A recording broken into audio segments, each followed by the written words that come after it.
Hi, today I'm conversing with Mariana Henriques Martins. Originally from Porto, Portugal, Mariana has a degree in history from the University of Porto and a master's in history from the University of Edinburg. As an academic, she focuses on the research of the modern era, more particularly 18th century Enlightenment thinking. In 2021, with only 25 years old, Mariana published her first book, The Voices. More recently, she's experimenting with the corporate life, working as an associate consultant in London. I invited Mariana as a friend and an inspiring case of the pursuit of an examined existence. Together, we explore her story of becoming, past, present, and future one, with spirituality and philosophical inquiry at its underlying foundation. I'm Carlota Getch, and this is the Waking Youth Podcast.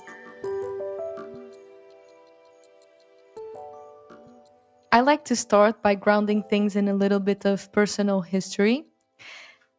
And I guess that diving into your work and also knowing you as a friend, it is clear that you are curious about spirituality, the occult and mysticism, and also philosophical inquiry. And I think that you do this in a very embodied way with an open mind.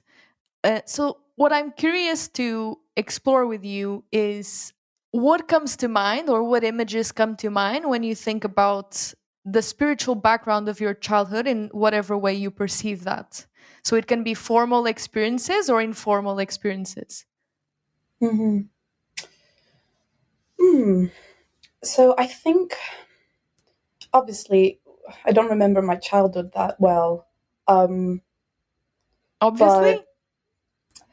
I think it's quite usual, isn't it? It's quite common that people don't remember their childhoods, I think.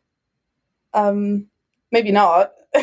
But I know that I was obsessed with, maybe obsessed is not the right word, but I had a difficult relationship with death. I think I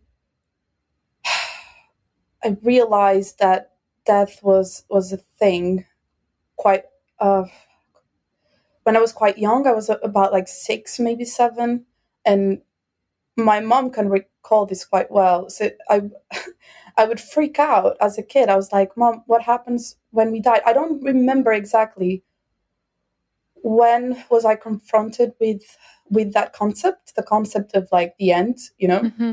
But my mom was quite shocked because I was very young and I couldn't let it go. Mm-hmm. And I was so obsessed with the idea, like, what happens, Mom? Does everything get dark? And I would cry. And this happened quite maybe a few times, that I would go to my mom and I would have like these little crises. And that's one of the things that growing up never actually left me until I made peace with death. Not completely, but partially. I kind of had to shake hands with death, I think. And you think that, because I know that you come from a Christian family, is that correct? So do you think that making peace with that was through the explanations that you heard of people that practice religion around you, or it was more through your own experience and inquiry? I'm not gonna lie. I think I've when I was younger, I grew up in a Catholic family, and Christ was a very important figure to me growing up. And I think even today, I'm 25 years old, and I think my interest in the beyond, no matter in what shape and form, no matter what religion, no matter what spiritual path or school, I think my interest in the beyond is is a way that I found to comfort myself. I know this is quite problematic to say, but and I think definitely my interests and my spiritual path started with my interest in Christ, and then it developed into other things. And now I feel quite distant. I don't know. So I was quite a Christian. I would say that culturally I'm a Christian because I grew up in Portugal, and my connection or relationship with God, the intermediary was Christ. So I stick with Christ until I met a really good friend that you met as well, and he was incredibly spiritual, and he was more connected to, the Eastern traditions, and he introduced me to this whole new world of, masters and prophets, and I think my friendship with him was, was my awakening in a way. And I think this is quite usual, this is quite common, people meeting, masters throughout their lives, different masters, you meet the right people at the right time. I wouldn't be the same person if I haven't met him, for instance. And then when the student is ready, the master appears, no? Exactly. And the master teacher also leaves when the student is ready for him or her or them to leave.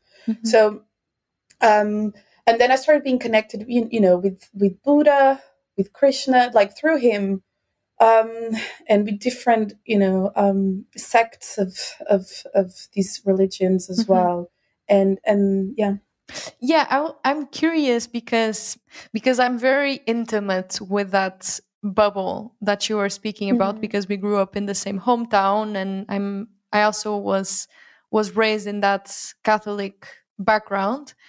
So what I'm curious to explore is, within that bubble that you met that person, that he actually came to the podcast a few years ago.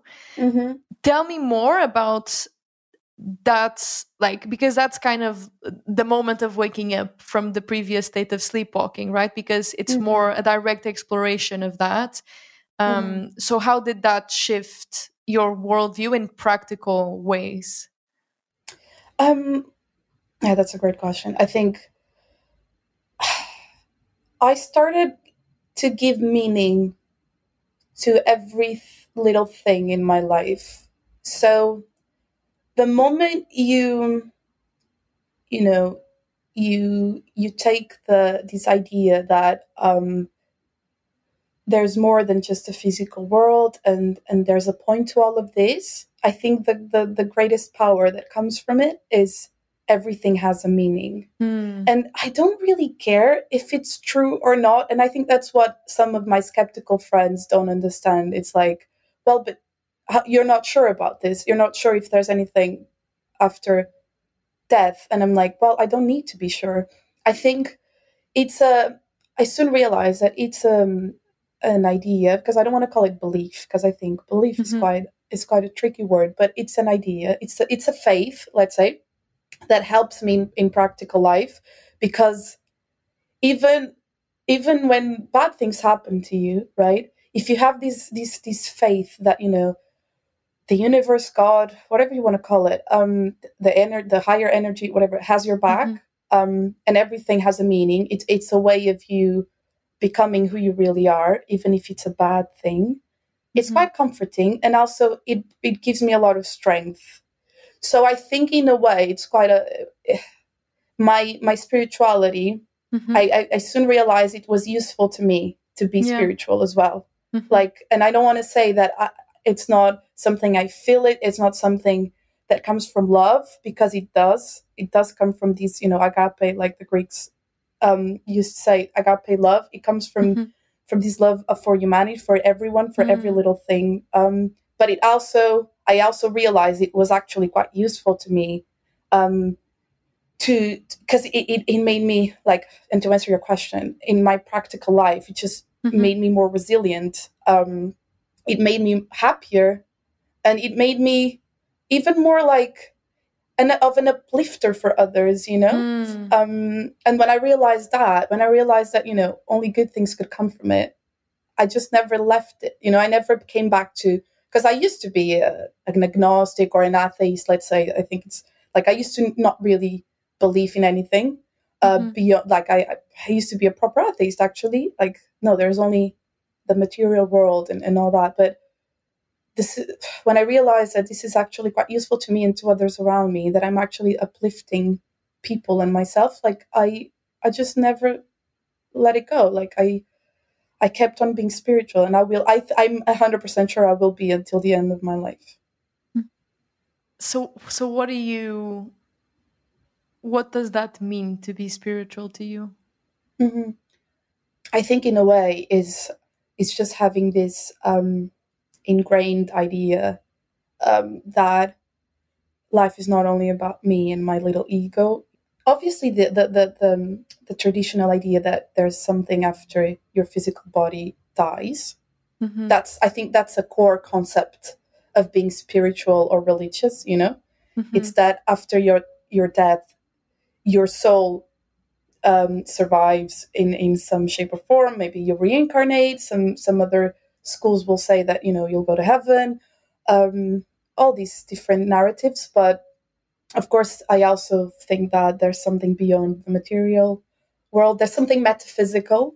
But in my earthy, in my physical life, in my ego life, is really about like asking yourself the right questions. If you believe that your soul is something, you know, eternal, you know, in a way, and if you believe that the higher type of energy is love, I usually try to ask myself the right questions. That's what entails that's what my spirituality consists of. Is what would love do? It's a question that I ask a lot. Like when I'm upset, when I'm angry at someone or at something, and I don't know what to do, I ask myself a lot, what would love do? And what is love, really? I think we all know what is love, but like, because it's that kind of, it's the truth, isn't it? Like, what would love do? And you get into this place of where your ego just, you know, goes to sleep for a while, and you can make a decision that is not based on Mariana. It's based on like a higher good, let's say. So that is what my spirituality consists of. It doesn't consist of me, you know, being a lone wolf and meditating and going to a monastery and I definitely respect that, and I definitely want that experience for myself. But it's a daily practice of gratitude, of appreciation, of really finding, you know, of really aligning myself with who I really am beyond my ego, beyond my personality, and even in the toughest times. Yeah. I'm curious to explore a little bit of your diverse interests and pursuits, perhaps even in this foundation of this spirituality that you're speaking about. I know that you studied history, that you also are animated by writing, and you published a book recently. Also, that you more recently turned to the corporate life as well. So I'm just curious, how was that experience for you? Because it is, you're quite young, and it feels like you jumped around a lot, and you did so with a lot of. You did that in a very with confidence and with detachment at the same time. Yeah, that's detachment is I think it's the right word. I never wanted to be anything apart from, you know, from experiencing life. And I think that's something. And this was before that realization that you had, like the turning to Eastern spirituality. Even before that, This you was had before, that. yeah, for sure. Since I'm a little kid, I was never attached to a career or a dream job.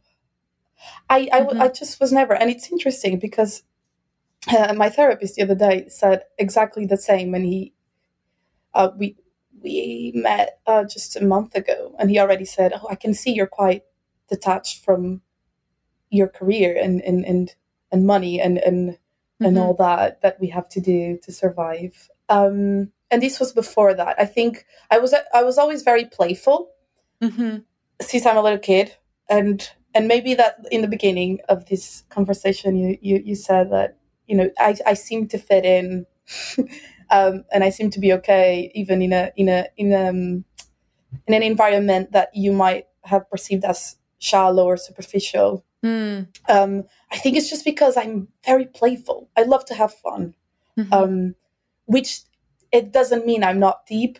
And I think that's, you know, these two concepts can work very well together. But and let me explore that a little bit more, because do you think that you do that in a way that it's coming from even like trickster energy, that you're not taking yourself too seriously, and there's wisdom in that, you know, of not pursuing the questions too much, or as a strategy to escape from your mental activity? I think in at some, maybe in the past, obviously, like I've been through a few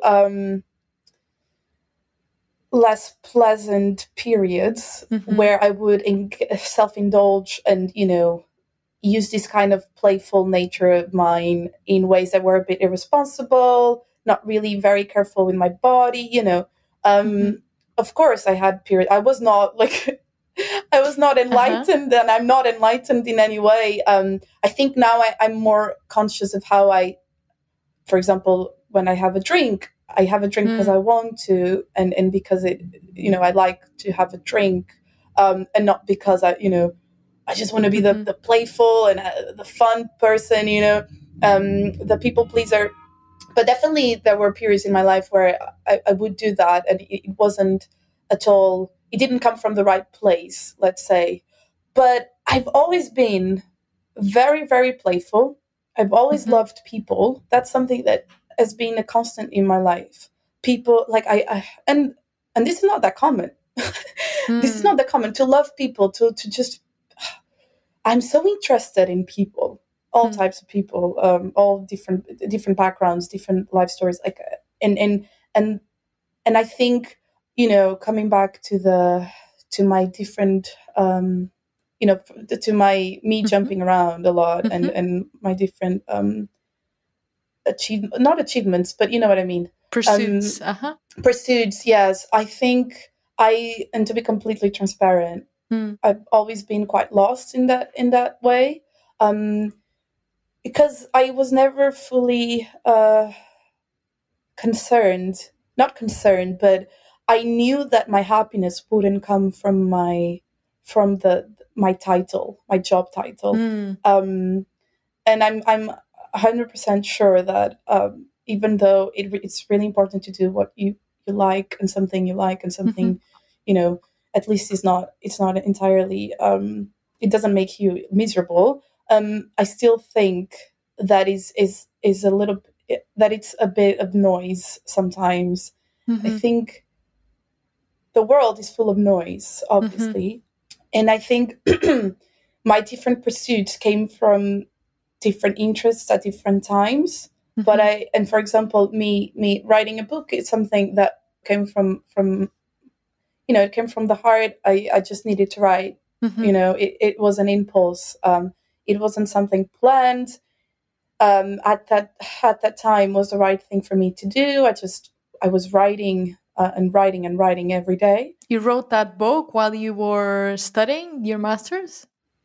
Yeah, but also while there was a pandemic, and I was, you know, I was locked in my room, and I was struggling with my mental health. So writing for me, it's therapeutical. It's my way of moving energy in a way, kind of an alchemic process. Like I would try to transform this energy that was not uplifting me at all into words, into a story, into a into a creative process that was quite healing for me. In any way, I'm attached to an idea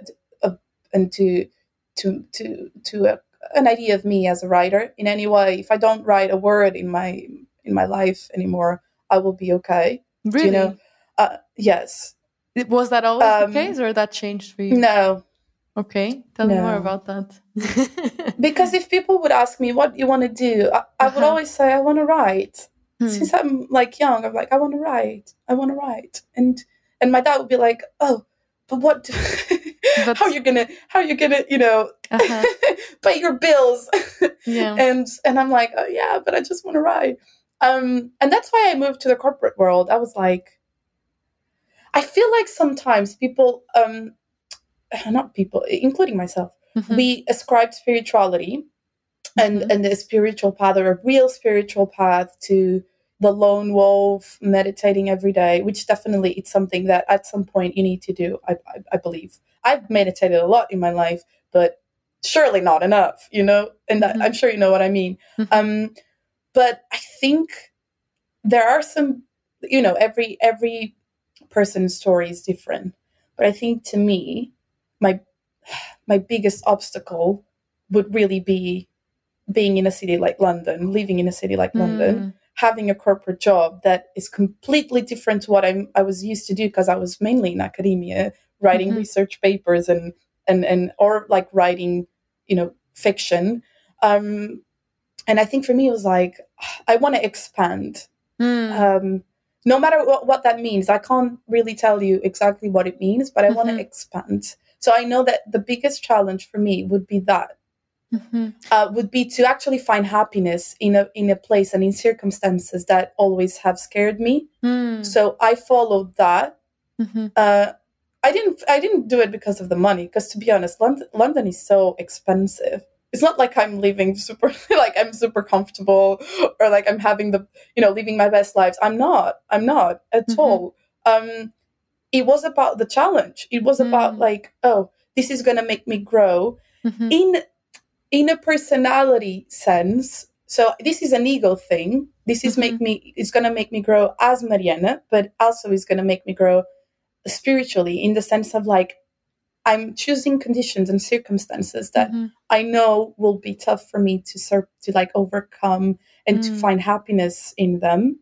But I'll have to, no matter how, I'll have to, because I think I spent all my life saying, oh, I'll be happy when, and every time that when would come, and what I would still be find a problem. What would be the content of that? It was different things at different times. Like, I'll be happy when I have money. I'll be happy when I have a girlfriend. I'll be happy when my mom understands me better. I'll be happy when I'm living in Lisbon, because I've always wanted to live in Lisbon. Or I'll be happy when, when I'm closer to my friends. I don't know, so many different things. Yeah. It's interesting, because it's almost as if the longing to know yourself better and to expose yourself to challenging situations to discover how you will find resilience there, it's stronger of an impulse than the impulse to continue pursuing the humanities. What I'm curious about is like, if in any way, or perhaps, I don't know if this is conscious or if it's even true for you, if like the exposing yourself to those situations, in a way, it's almost as if you are collecting material to then reflect more deeply in writing or in your own internal world, or it's detached. It's no, that's spot because on. because I do see you, from what I see of you and from what you tell me about yourself, that you do identify with not necessarily only the writer, but this person that is like a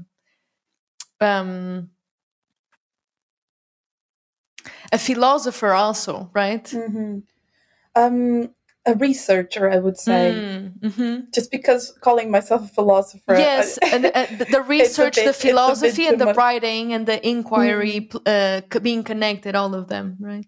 Absolutely. But that is reflected in both, like in how you show up for people and how you write both fiction and even the academic papers. That depth is there. It is. I think you're spot on. Sometimes I'm like I'm doing my job, in the office, and I have all these like ideas to write, inspired in the people I meet and I work with every day. Like, not as a way of like using people or something twisted like that. It's just the way I am.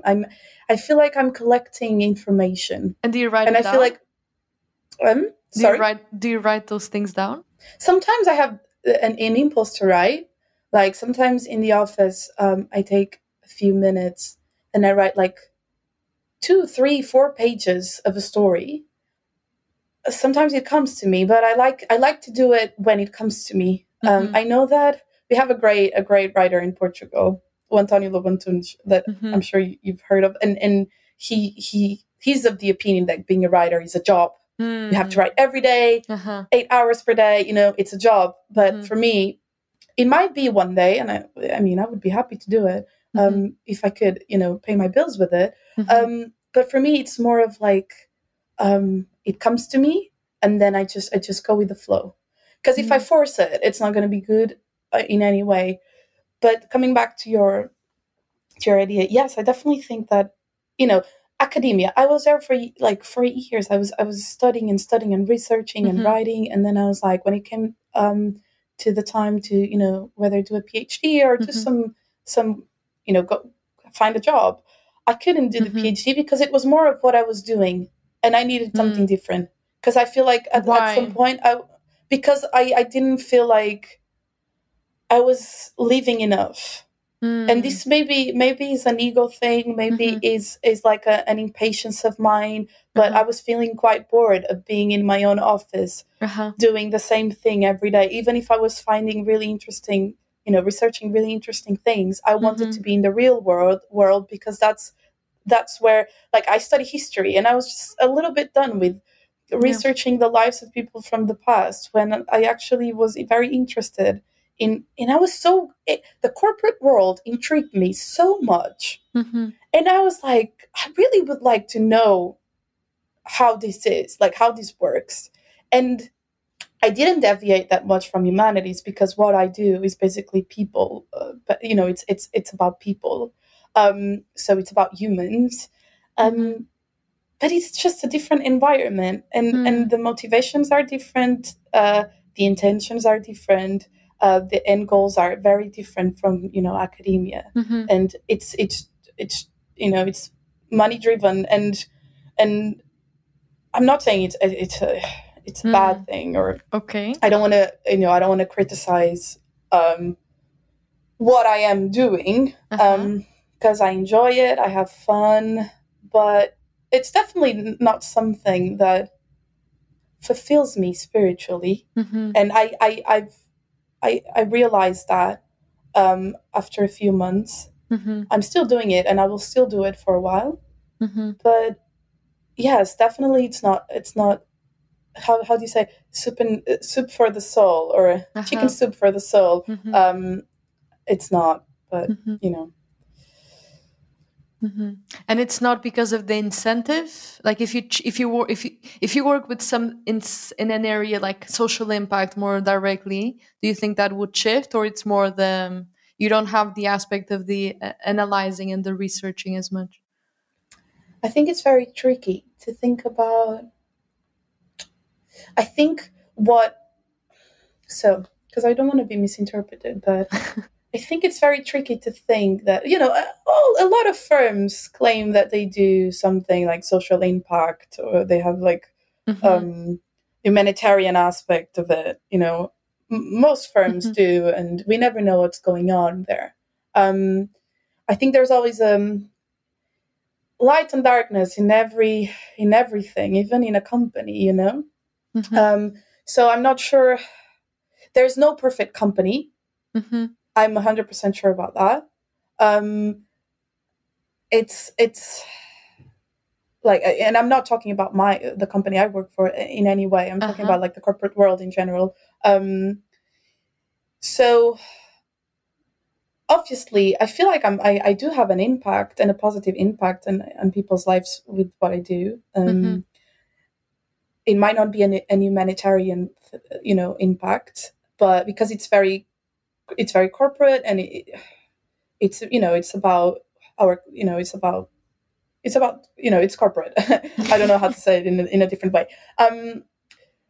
But yes, I think it's maybe because of the incentives. Yes, but it's not. I think it's about me. It's not about It's not about anything else. It's just about. It's about maybe my soul is not there.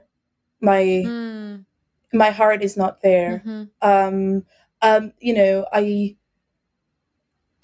But I think also because it comes from a little bit of my reckless kind of way of being. Like I would like to be my own boss, but I'm trying not to be too childish about it because we have to grow up at some point. But yes, of course, it's just that idea that sometimes, I don't know, you've had to go to work, like you have a job, you know what I mean, when someone is your boss, and sometimes you can feel, oh, it's like you don't own your own body sometimes. You have to show up for another person or for people every day. And sometimes what I feel like, oh, what about my independence? And did you feel that in academia more? In academia, I didn't feel it that much, but you know what I felt? I felt like I couldn't pay my bills, to be completely honest. That's what I felt. So now I have, I do work for someone, but someone that, I can't pay my bills. And even though, of course, you lose when you're used to academia, you're used to research, and you're used to be in your own, your own schedules, you have to meet with maybe your supervisor like 3 times in 6 months, you're doing your own research. It's a different thing. You have control of your time. And now you're working for someone, and you're working for this corporation or whatever. It doesn't have to be even the corporate world. I had other jobs that weren't in the corporate world, and I had to show up. And someone owes my body almost. And I'm like, if I don't show up, I lose my money. I can't pay my bills. And then what am I going to do? And I think it's a shock. It's shocking when you get to that point that you feel like your time is not yours anymore. Yeah. And that's why maybe my soul is not there. It's nothing about the job. It's nothing about the corporate world. It's about maybe that realization that that's how the physical world works. You need to have a job to pay your bills and really to have that kind of normative life that I never actually wanted. But so what's tell me. Have you read that book from Fernando Pessoa, another Portuguese author, called The Anarchist Banker? I don't know how you... No. That book is brilliant because it's literal. It's about what I'm basically saying. It's this idea of like you have to read the book. It's quite short, but it's brilliant. Okay. And basically the point of it all is that you're only free if you have money in the world that we live in. Yeah.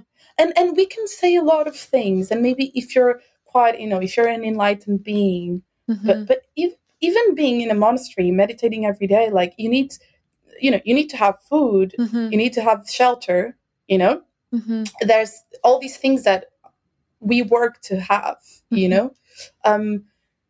and that's quite demoralizing. Yeah, but at the same time,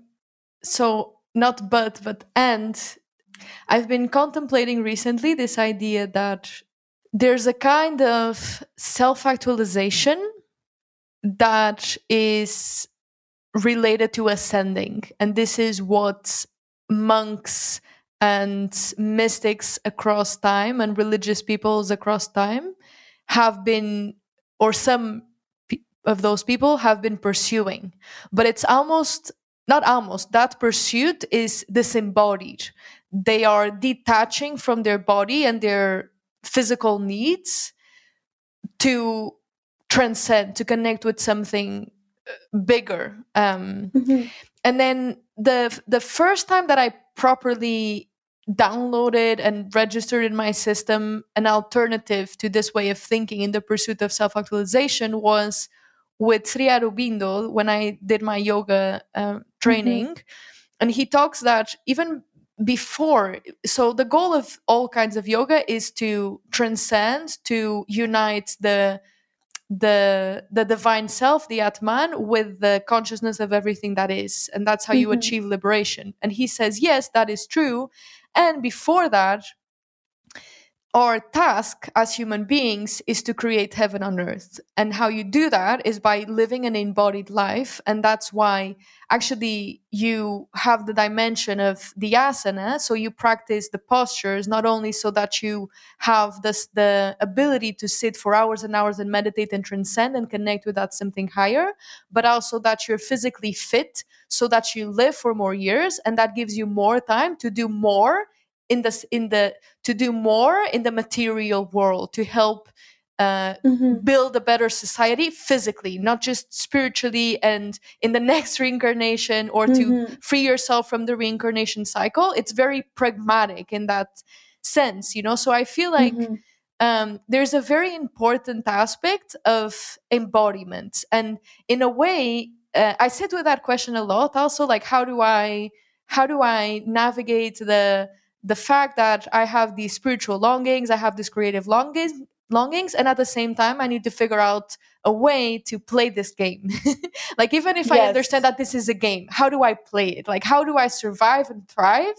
And I think that can also be a spiritual question. Like, it doesn't have to be, it doesn't have to be desperate. I think it can be a living spiritual question. Because I think that's actually what's missing in some religious people, that they don't actualize those lower chakras, How do you feel about this? No, I feel so. I've read Aurobindo. I think it's called Growing Within, something like that. It's Aurobindo's and the mother's texts. I don't know if you've read that, but he says something really, and the mother say something really interesting, which is different people have different ways of actually achieving it, or attaining a higher conscious. Some people do it through devotion. Some people do it through work, and work, not like the job, but work, serving others, doing, actions, Yeah. Some people do it through the intellect. And you were it's funny that you mentioned him, because that's exactly how, when I read that really resonated with me. It's like, I think different people have different ways of, some people really need to go to the monastery, and some people really will devote themselves to a religion or a sect, or it's their way of connecting with God or the universe, or the Brahma, whatever you want to call it, really. And other people and the people go through philosophy, it's the philosophy that helps them, achieving some kind of, metaphysical awareness. Other people is about working for, I'm thinking about a specific friend of mine who's been working as a humanitarian for years now. And she's so, that's her, as we say in Portuguese, that's her beach, you know what I mean? Like, that's where she feels aligned with herself. And other people do it through different ways. And I think, it's funny, because I feel like if, even people that have these really, really high states of consciousness, monks, or sometimes they don't even need to be specifically monks. I think a monk is a good idea of someone that dedicates a lot of time to the spirit.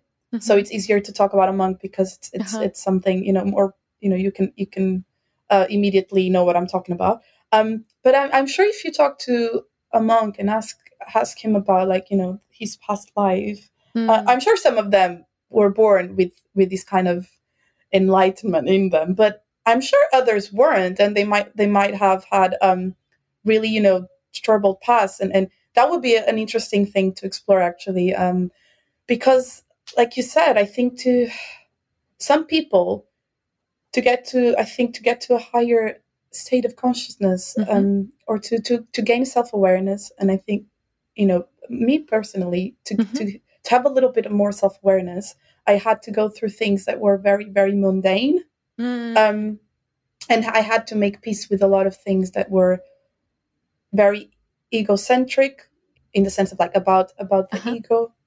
Can you be can you give example, if you feel comfortable? Yes, of course. For example, one of the things that I think made me grow as a human being was my romantic relationships, which is something quite mundane, if we're honest, in the sense of not love, but the way we materialize love in these romantic relationships, and most of them were wrong. And I would engage in all these kind of sometimes erratic patterns of behavior that were so useful to me, because even if at the time I would have certain behaviors and I would say certain things that were not the most honorable things to say and do, when I would analyze. Is that I'm feeling very compelled to share this, because there's this very particular like passages in your book, The Voices, that you are speaking about. It's almost as if like when the main character Marina has to deal with the pain of the separation after she first meets the first time she meets Madeline. She's returning home and she's feeling this pain of separation, and then you write how you created this world with this other human being, and it's the pain and the suffering of kind of like acknowledging that that world was created and now it's fading because that moment already passed, and now you return to your own private walls, life, inner world. And it's almost as if in that moment, that person, that in this case that person is in a romantic role, is your bridge to something bigger than yourself.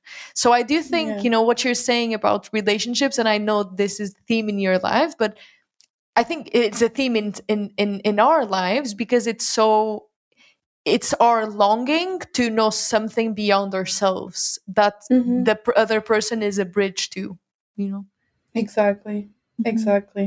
It's like our connection to God in a way, or our connection to like love. It's not about them being the object of love. It's about how we feel when we are with them, because we feel like we are love, and someone loves us and we love someone. And absolutely, like, spot on that I was in all these different connections with these different people, because I would feel closer to my inner God, for sure. And then when I was alone, not when I was single, because I think I've always been a happy single person. It's just I was happier when I wasn't. Do you know what I mean? Until the connection would eventually break and be unpleasant and all that. But yes, I think, for example, relationships, it's something, all those relationships, and I call them mundane because they were not right for me.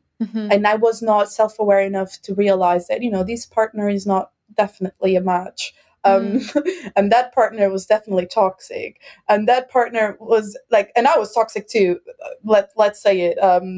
Everyone can be toxic. And I think all these, people that I've dated, and some of them and most of them are friends now, and people who I have really beautiful connections, and with whom I had the chance to talk about what happened with us and all that. I gained so much self-awareness from that, understanding my little, because I think romantic relationships, which is, they are beautiful vehicles for us to wake up, in many ways, because they trigger us in ways that maybe just, I know this is a cliche, but I truly feel that from, at least in my personal story, it trigger us in ways that maybe my mom or my dad would trigger in the past, you know. So they are incredibly useful vehicles for us to attain higher states of awareness, to mature, because if you have the guts to actually self-examine yourself and your behavior in those connections, because that's the real work.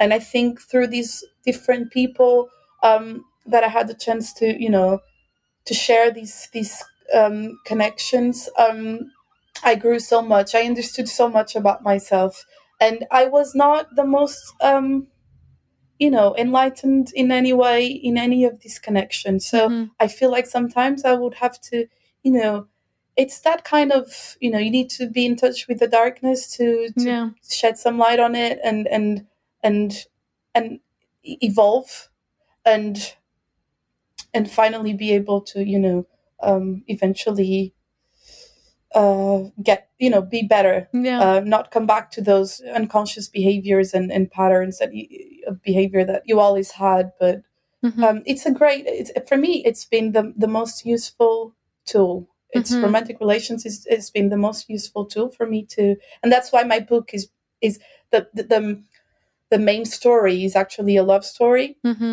because definitely made me grow so much more than anything else in my life. And with other people might be the career, with other people might be friendships, with other people might be money, all these tools of these of the physical world, they can help us grow so much. It's very refreshing. My last question is like, what are your go-to tools to make sure you're not sleepwalking through your way through life?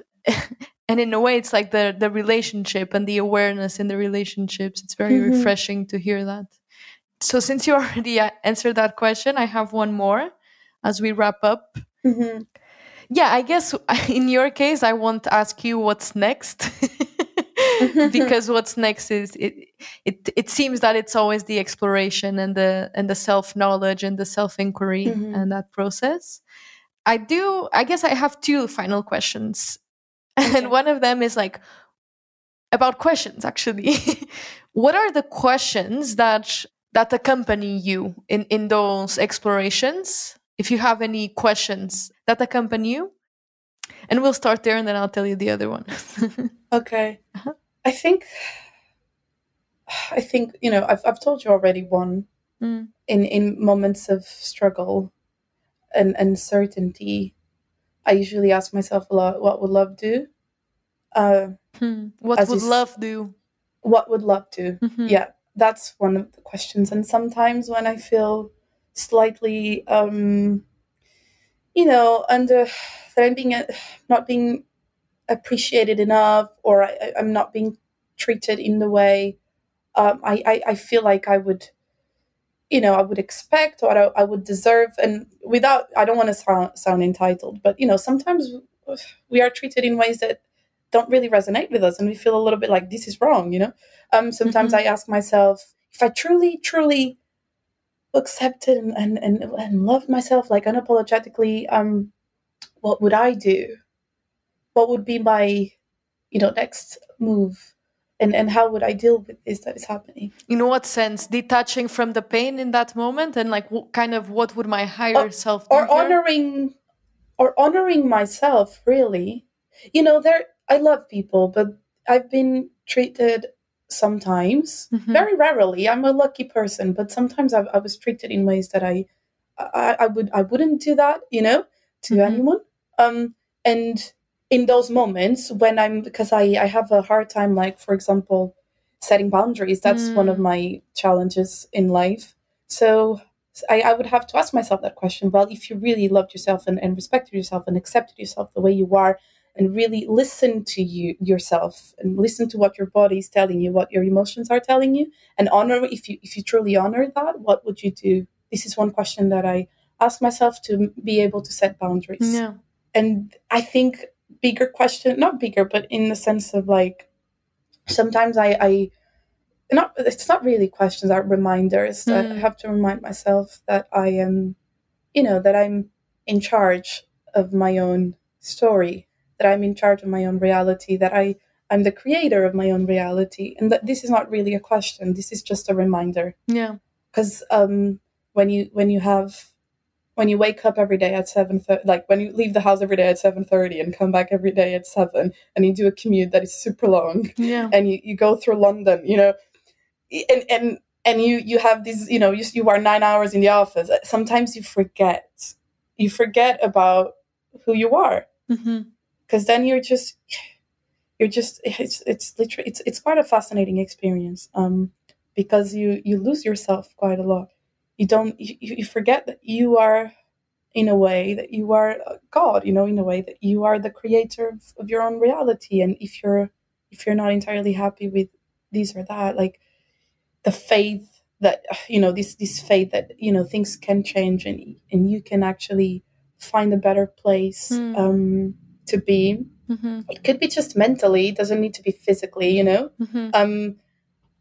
this is something that I have to remind myself quite a lot. It's not a question, but it's a reminder. And I think it's important to check in with your emotional body, because I feel like our spirit talks to us a lot of the three emotions, and I'm quite emotional. So I think my emotions are quite important. And if I feel like I've been crying a lot, or I haven't been sleeping well, or I'm quite angry all the time, what's going on? So this is something that I have to soothe myself. I use quite a lot. I'm curious, because now you said this, and I understand the creator of your reality, and I understand and I resonate with your words. I'm curious to contrast them with what you were speaking about, how you feel about having to play the game of money. And how do you sit with these two at the same time? Like, because yes, to a certain extent, it is in our power to shift our perception of our reality, of change our attitude, of change something physically, of quit a job, do something else, relate to different people. Yet we do live in a society. So, how do you sit with these two?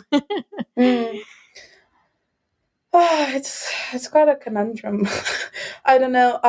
I think first of all, you create your own reality.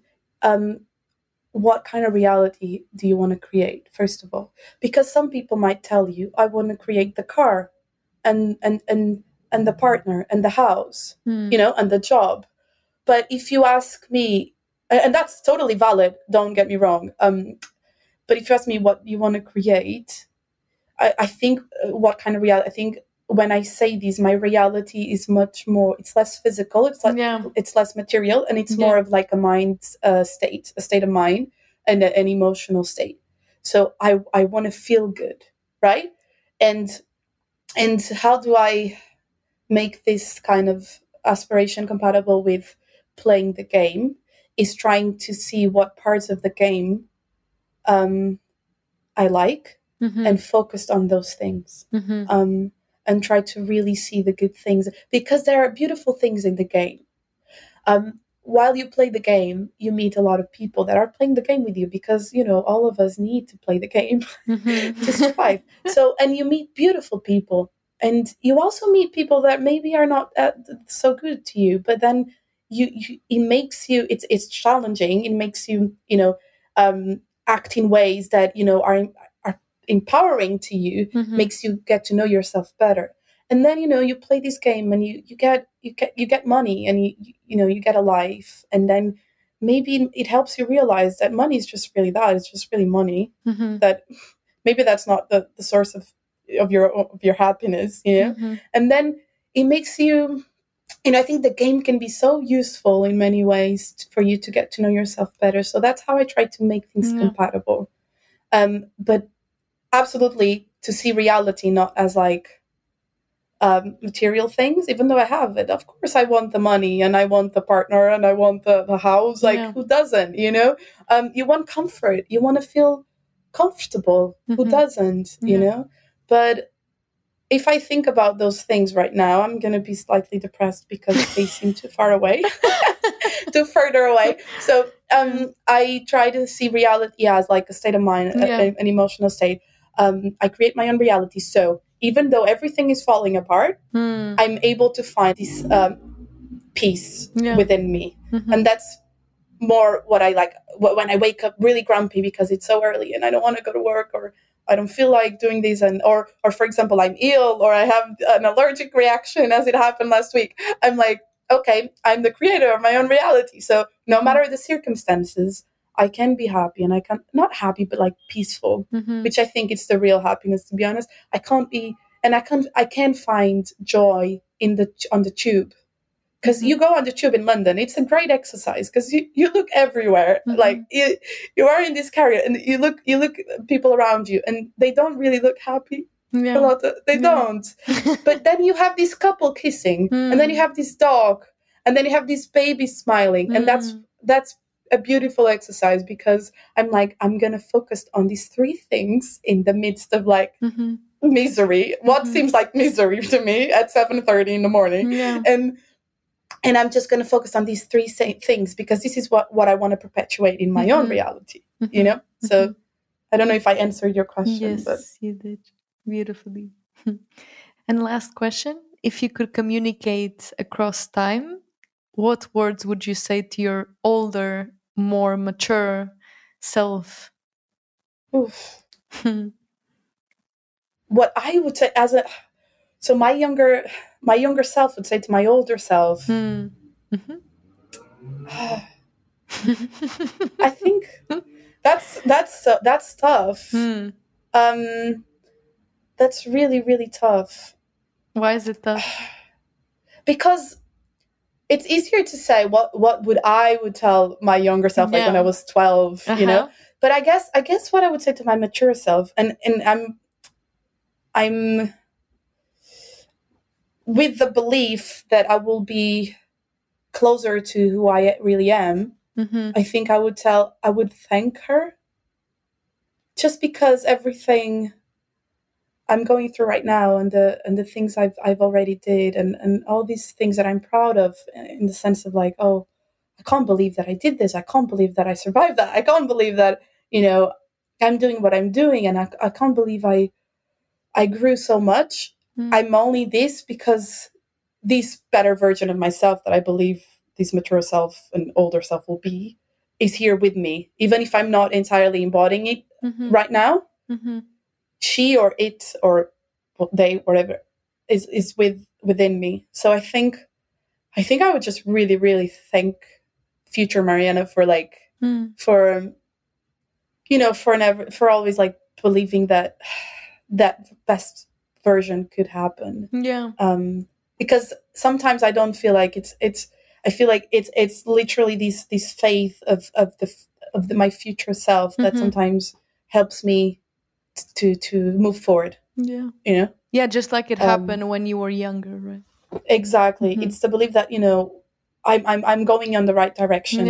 And it's like you see your best self or a better version of yourself, and you're like, yes, no, something bad happens, but you're like, no, this is for the greatest good. And I know it's a bad thing, it's happening, but it's teaching me something. And one day I'm gonna look back and I'm gonna really be grateful for all the things that happened to me, because if you have in mind and if you have as an objective, as a goal, without wanting to sound too like coach, you know, like but if you have as a goal to be always better than yesterday, in a way of like, even just like to have a better state of mind, to be better to strangers and to, you know, the people in your life, of course, and to just commit to kindness, you know, commit to your spirit, commit to yourself, commit to self-care as well. If you have this goal, and not everyone has it, you know, it's something that is so, I feel like it's so important, and we should have told as kids that this is the most important thing. And if you have that in mind, I always want to be better than yesterday. And it's funny because intuitively we know what better means, and that would be a philosophical question, if that comes from education or from like something really like within us that is always with like eternal, that's always with us. So we have this idea of good and bad, and they are not social constructions, they are really within us. I mean, we will never know, to be honest. And it's very we can argue about that in some at another time, but yeah, I feel like if we have that, we're good, Maybe I said that to comfort myself, but I really think, okay, I'm good because I'm trying to be better than yesterday. So always going to be fine. Thank you, Mariana. That was Thank beautiful. You. A beautiful exploration. Thank you, Carlotta, for inviting me. Mariana Henriques Martins is a writer, researcher, and journalist. With the background in history, she's curious about life's big questions. In 2021, Mariana published her first book, The Voices. More recently, she's based in London, where she works as an associate consultant. Waking Youth is an independent podcast and newsletter that you can find more about at wakingyouth.substack.com. Our lovely theme music is composed and produced by Carlos Sierra, who also edits our episodes. I'm Carlotta Getsch, and before you go, thank you for listening.